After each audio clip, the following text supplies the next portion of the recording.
We done with the 90s. Cook up. My brothers, Goat time. Goat we time. are in the midst of a civil war. The age-old debate of past versus present has reached critical mass, and sides have been taken. A revolution is taking Jimmy's place, my goat, and we're losing good men. Old school versus new school. Back in the day versus modern day. A story as old as time itself. I tried to ignore this bloodbath, but just when I thought things couldn't get any worse, it all got so much worse. I need Jimmy to impart me with his wisdom. With the 90s. Film of NBA games from the 80s and 90s coming to light, showing that the good old days were in fact not that good. This whole time, the punishing defense of legend was actually just a bunch of plumbers camping out in the paint looking for someone to hack. Shots clanking off the backboard, players running around aimlessly, wreaking havoc. You can find clips just like this from today too. Michael Jeffrey Jordan, the supposed greatest basketball player doesn't have a left hand. Time, didn't even have a left hand. Jaylen Brown bag. What is going on? Have we been lied to about basketball in the 80s and 90s? Are we really done with that era of hoops? Or are we being deceived by lowlights, misinformation, and cherry-picked clips? Well, I think I've got an answer. And some of y'all ain't gonna like it. Cherry-picked clips. No, we're not done with the 90s. It's just begun, brother. Today's video is sponsored by SeatGeek. The NBA season is in full swing, the MLB season is just around the corner, your favorite artists are on tour, and y'all are new special. Let's get into the analysis. Test 5 simple for 10%. Turn it up! We not done with the 90s. We still in the 90s, nigga. That's my era. We done with the 90s. 5 simple words that have completely divided fans of the NBA. I've seen well thought out video essays, hard-hitting analysis, testimonies from past and present players talking about their experience in the league and how it's changed over the years. And none of those things managed to do what these 5 simple words have done in just a week. Soon enough, the clips came rolling in of players from that era dribbling off their feet, throwing up air balls, and putting together moves that you might see at your local high school pick and roll, JV man. game. So, for whatever as long as you got a Porzingis, it works here out. is my long-winded take on this whole discussion. Give me hell, Jimmy. It's my fucking man, bro. I love this nigga, dude.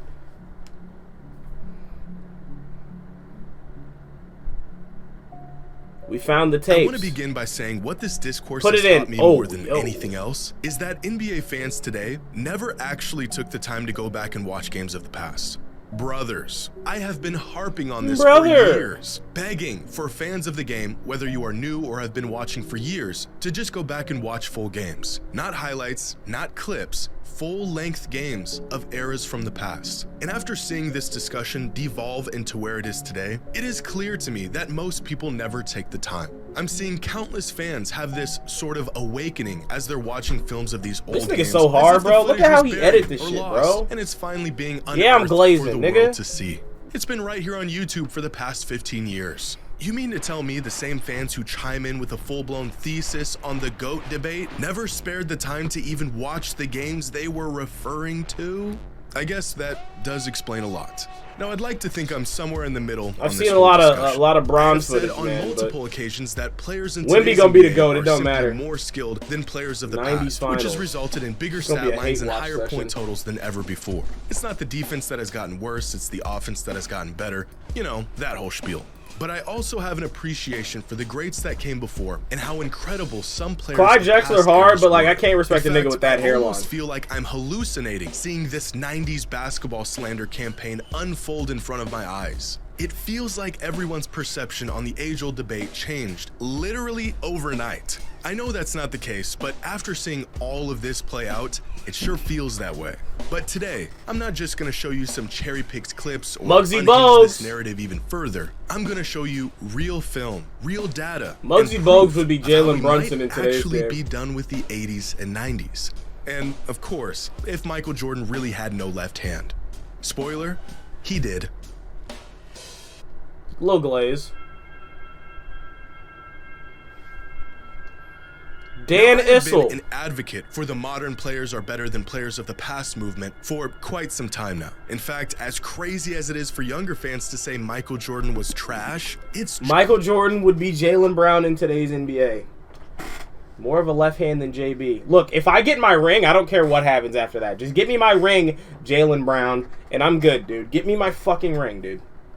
just as absurd for older fans to say the game hasn't evolved and gotten better over the last 30 years. Because that's all this debate really is. Young fans versus old fans, or fans that watched this versus fans that are watching this. But objectively, Anthony Edwards is overrated. Today are much better than they were in the 80s and even the 90s. Specifically, the lower end of the talent pool in the NBA today is vastly better than it was in the past. I think great players would be great in any era, but with the spacing, I don't care who gets the Finals MVP. That won't bother me, bro. I just want the ring. As opposed to defense has made the depth across the NBA today just way ahead of where it was in the 80s and the 90s. No left hand MJ. They said MJ had no left hand. Guys in the NBA throughout the 80s and 90s that were on NBA rosters just to accumulate fouls and sit in the paint and be big. Some of these players were offensively inept, and that was okay because their role was not to create offense. Play that deep. But in today's NBA, where offense reigns supreme, there is no room for these players. Now, you could and should go back and watch film of games, not highlights, from this era and see just how limited the skill sets of some of these players were. No, some of these niggas was not moving for the most part was limited to set jumpers, slashers coming downhill for layups, and big men trying to muscle their way to a bucket down low in the midst of what appears to be a wrestling match. Catch a player off that's when Mike came and changed the game, right? Immediately pick up their dribble. Simple things like guards turning their back to the basket 20 feet out instead of creating space off the dribble.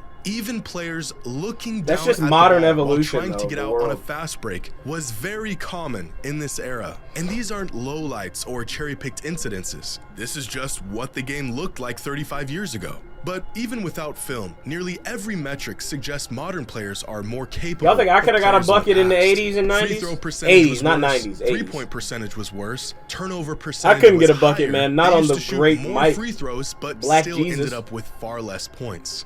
Now, this is not to say that this era of hoops was trash. That's just disingenuous and flat out wrong. These were the best players in the world at the time. It was just simply not as good as I can hit him with a one dribble. Ha! But maybe there's another layer to this that needs to be factored in to really understand why these players were not as skilled. You got an open corner three? Yeah, open corner three, open top of the key three. I could give him something like that. Just a little something. The 90s.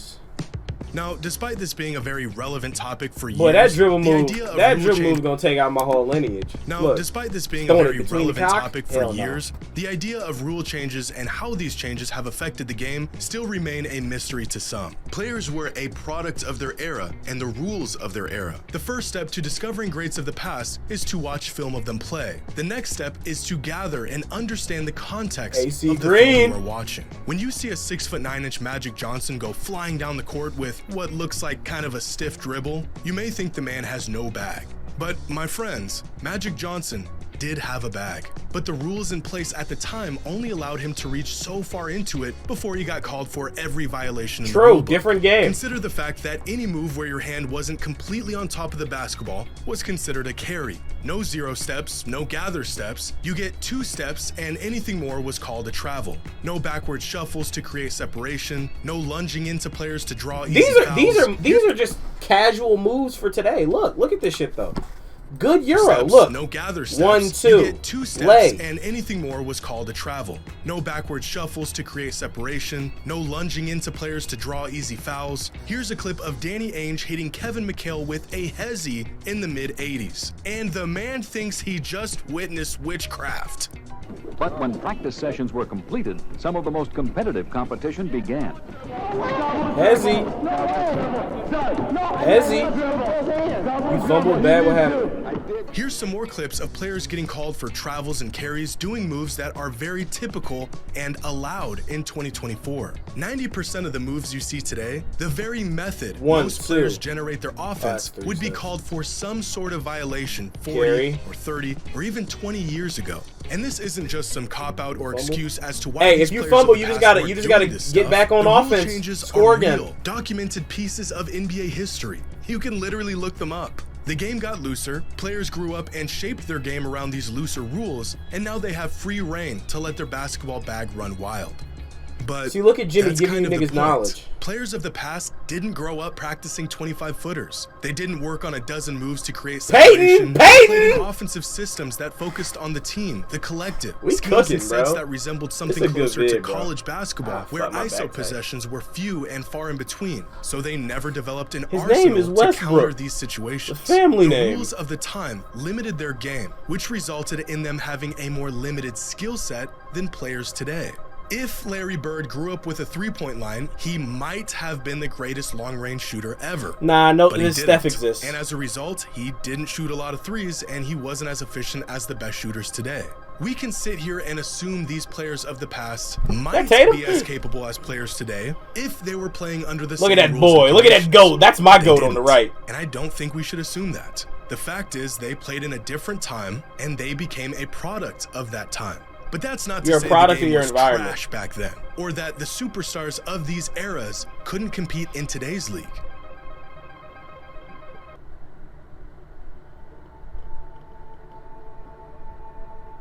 Now, as time goes by, I think it's easy to forget. See, you can't get too drunk, especially when you got something on the menu. You can't get too drunk. 44 years ago, if my math is correct, I'd hit her up and apologize if you actually care. Be like, yo, I was too fucked up. In 1985, I'd love to make it up to you. Magic Johnson won an NBA title. Larry Bird won the league MVP, and Michael Jordan won Rookie of the Year. Look at that. That was 39 years ago from today, which is the same exact amount of time that has passed from that 1985 season to the year the NBA was founded in 1946. Look at these clips. Do you think these players could compete with the likes of Bird, Magic, and Jordan? Let me answer that for you.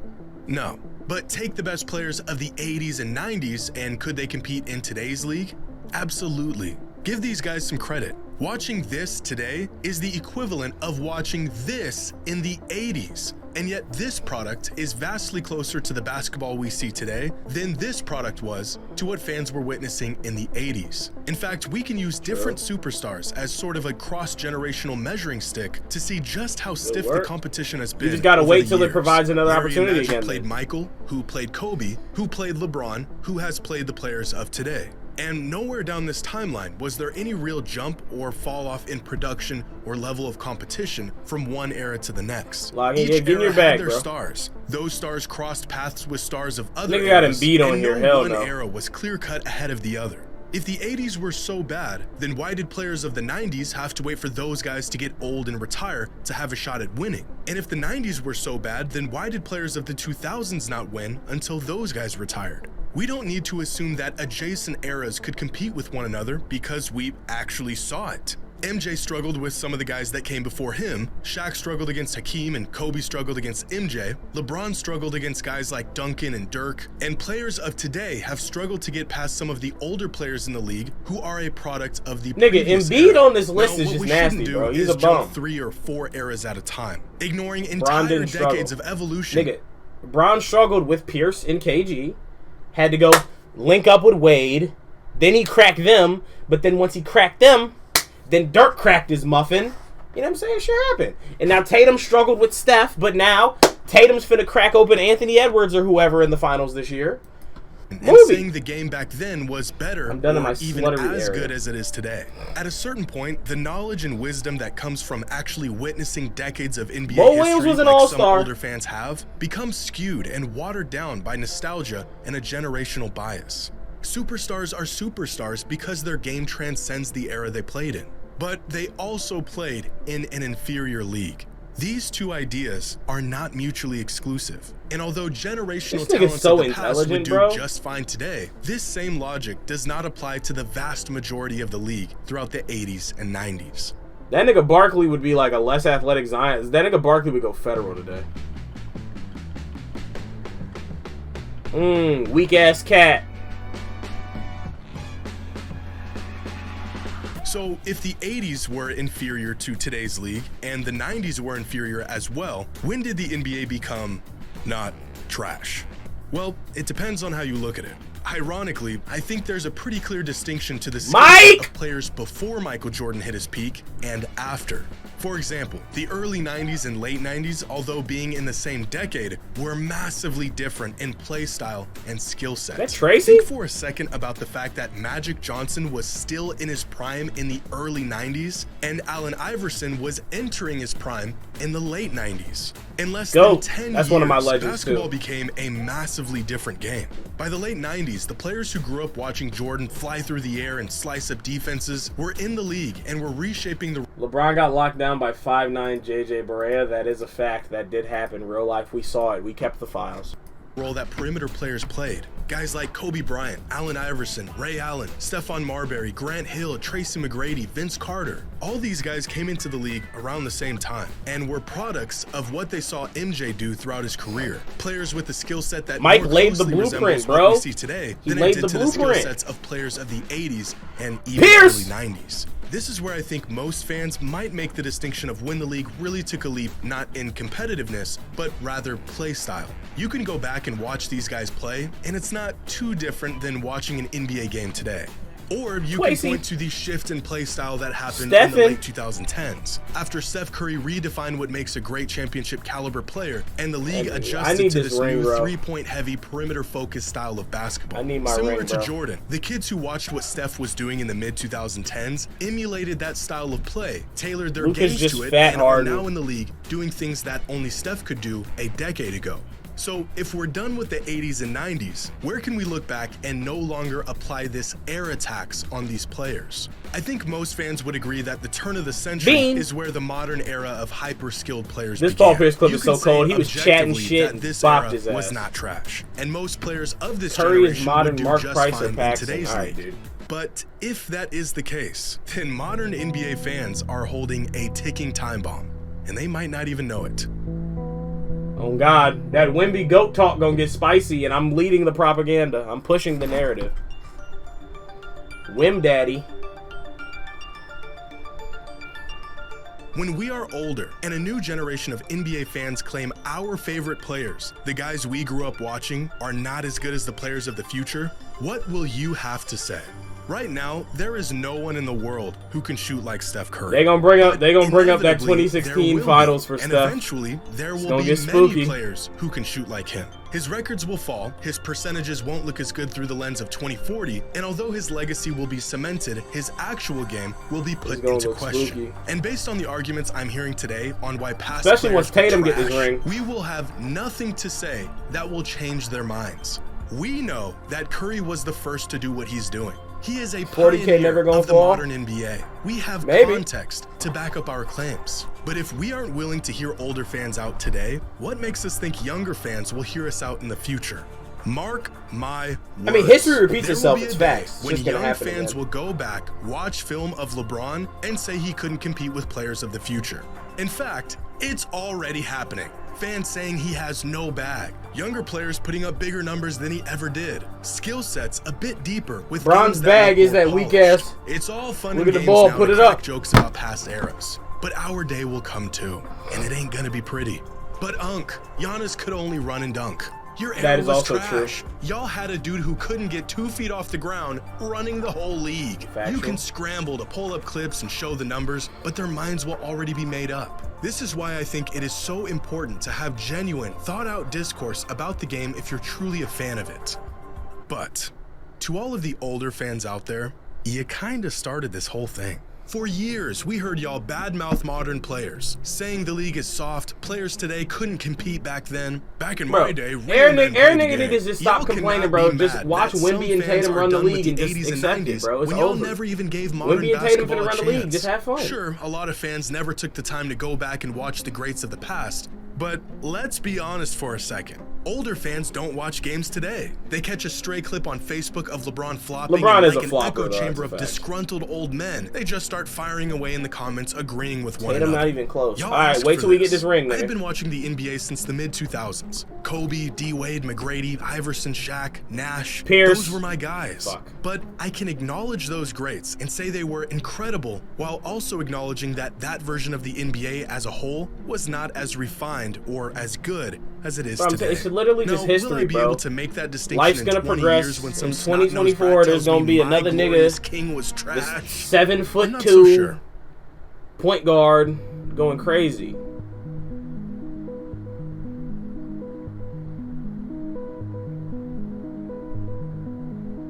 Now, it's time to once and for all take a real close look at this accusation that I need to start copping some hoop earrings like Mike.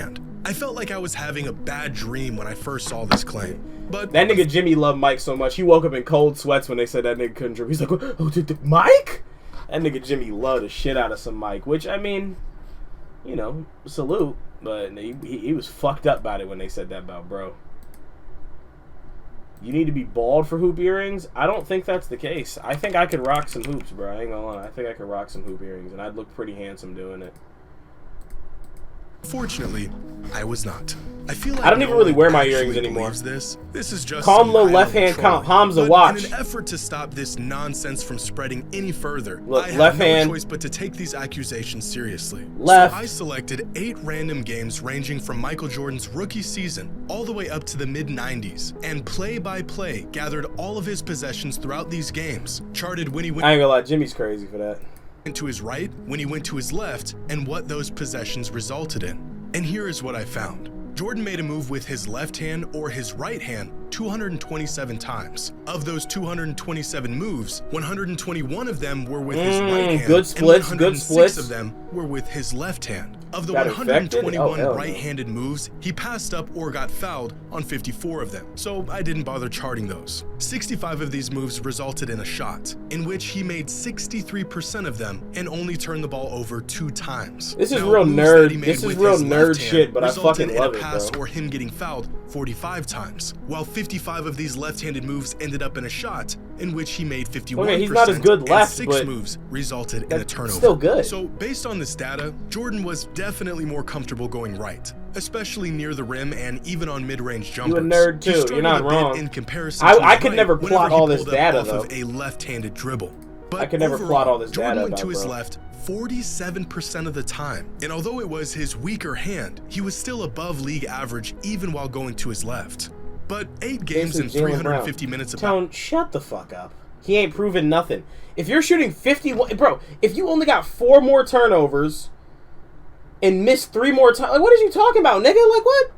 Basketball is a relatively small sample size, so I looked into it further and found this. A detailed breakdown of Michael Jordan's shot chart and shot Well, he better give me this fucking in ring. 3 seasons from 1990 to 1992. 126 games and over 4,800 minutes in total, tracking exactly what Michael did on the court for 3 seasons. And here's what the data shows. In total, Michael made 1,074 moves in isolation, going either to his right or to his left hand. Big ass 48% of those moves were with his right hand, and 52% of those moves were with his wow. left hand. When going to the right, Michael shot 61.7% on 410 shots with 15 turnovers, resulting in 1.38 points per possession. When going to his left, Michael shot 61.3% on 421 shots. More turnovers, though, for sure. Shots with 36 That's how turnovers, I go, though. resulting in 1.31 points per possession. So even with a much larger sample size, Michael not only had a left hand, he went to it just as often as he went to his right, and was nearly as proficient with his left as he was with his right. Now, for some context, throughout this 3-year span, Michael made on average 4.4 left-handed Mike cool and isolation shit. Like I said, moves, Wemby coming or though. In this case, isolation Wemby coming though. Y'all possessions niggas got to that deal with it too. I just need my 1.31 ring points before per Wemby possession. pops off. Then it's Now, gonna get here spooky. are some prolific scores from this season and their overall tendencies and efficiency in isolation. Keep in mind, this data includes both right-handed and left-handed moves from these players. And now here is Michael Jordan with just his left hand.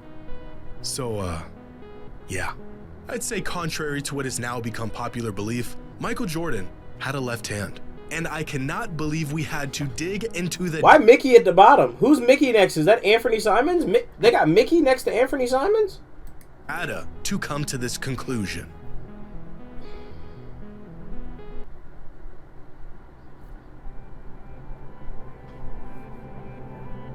Shaq did get his head buzzed by Hakeem. I think the overall idea that the 80s and 90s were a far less skilled time in the NBA compared to today is probably fair. I mean, you'd be crazy to think the game hasn't evolved Nikola in topic. 4 decades. If only I knew who that was. But to say brother. the league was trash back then is just wrong. I think more than anything, it's the style of play and the way basketball gameplay, games it's the evolution of the world, really bro. Some fans off life, when they nigga. go to watch film of these old games. Huh! It's like looking at a box score from the mid-2000s and thinking everyone sucked because the games finished with final scores in the 80s. But the players weren't bad. It was just a different game back then. It was slower, more methodical, more team and scheme-based than it is today. And similarly, I think you could say the 80s and 90s had its fair share of bad basketball. But that doesn't mean all the players were bad, especially the superstars of those eras. That was just the state of the game they were playing in. I think some older fans. That's why I don't get caught up in like the GOAT shit. Like if you think Jordan's better, cool. I think LeBron's a better player than Jordan. If you think Jordan's the GOAT, I don't care, bro. It doesn't matter. Regardless of it's hard to compare these shit, bro. Everybody, like, it's his life, bro. A dozen players around the bro, league. The beauty standard for a woman, but I doubt the beauty standard for a woman in the 90s is different than how niggas view beauty today, bro. It's just life, my nigga. Like, and niggas just gotta deal with that shit, bro. It ain't no big deal to me though. Like, shit, you know, we do what we do, and we do what we do. Hold the same appreciation and affinity for those players as we did to the guy I love Steph, but he took that ring right out of my fucking hand, bro. It hurts to this good day. old days. In the 90s, no one looked back at how the league was in the 60s claiming it was better. And so, realistically, we shouldn't be looking back at the 80s and 90s claiming the league was superior than it is today, or even just as good for that matter. Yeah, they wanted skinny women. A lot of these ideas that favor modern basketball are becoming more mainstream as fans dive deeper into these topics and add context to narratives that have been floating around for decades. But I think this push to be done bro, if with a the nigga was 80s nice and then, 90s a nigga is could be bit nice today, overkill. bro. We want to add context if you're good, you can nuance adapt. and knowledge to these discussions, not remove entire decades from it altogether. Kevin. Sadly, I don't think any of this has or will change anyone's mind. This revolt against old school ball was either confirmation of what you already thought, or this entire discussion I like a bitch is with just personality blasphemy too. to you. Are we done with the 80s and 90s? No. Maybe. But for the sake of the game and the greats that paved the way, I sure hope Snatch.